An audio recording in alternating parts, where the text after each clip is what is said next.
윤석열 대통령은 검찰공화국이나 회전문 인사라는 비판을 각오하고도 김홍일 권익위원장을 방송통신위원장 후보자로 지명했습니다.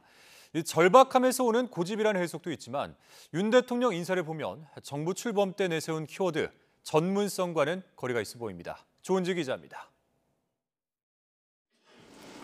방송통신위원회 구원투수로 낙점된 김홍일 후보자는 윤석열 대통령이 가장 존경하는 선배로 꼽은 검사 시절 직속 상관입니다. 대통령실은 인선 이후로 법원 측에 대한 확고한 소신과 공명정대함, 균형 감각 등을 강조했지만 가장 먼저 언급한 건 어려운 가정사였습니다.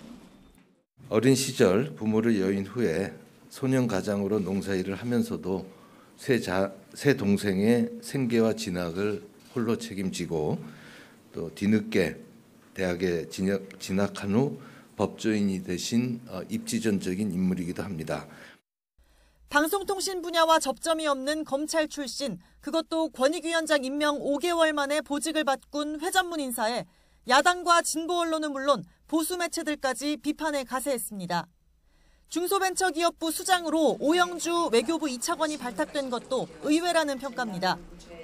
지난 6월 윤 대통령의 베트남 국빈 방문 당시 현지 기업들과의 네트워크로 눈도장을 찍었다는데 36년 경력 외교관이 과연 전문성이 있겠냐는 우려가 나옵니다.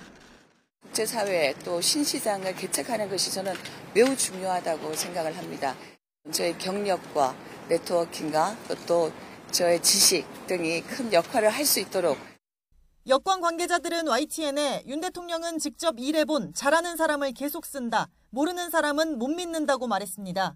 또 무너진 나라를 정상화하기 위해 대통령과 교감하고 정부 철학을 잘 이해하는 사람이 전면에 서야 한다는 절박함이 있다고 설명했습니다. 이런 맥락에서 윤 대통령의 다음 주 네덜란드 국빈 방문 즈음 이뤄질 후속 개각은 조태용 국가안보실장을 중심으로 한 외교 안보 연쇄 이동이 될 걸로 관측됩니다. 조 실장이 예상대로 새 국가정보원장에 오른다면 윤석열 정부 첫 주미대사를 시작으로 벌써 3차례나 자리를 바꾸게 되는 겁니다.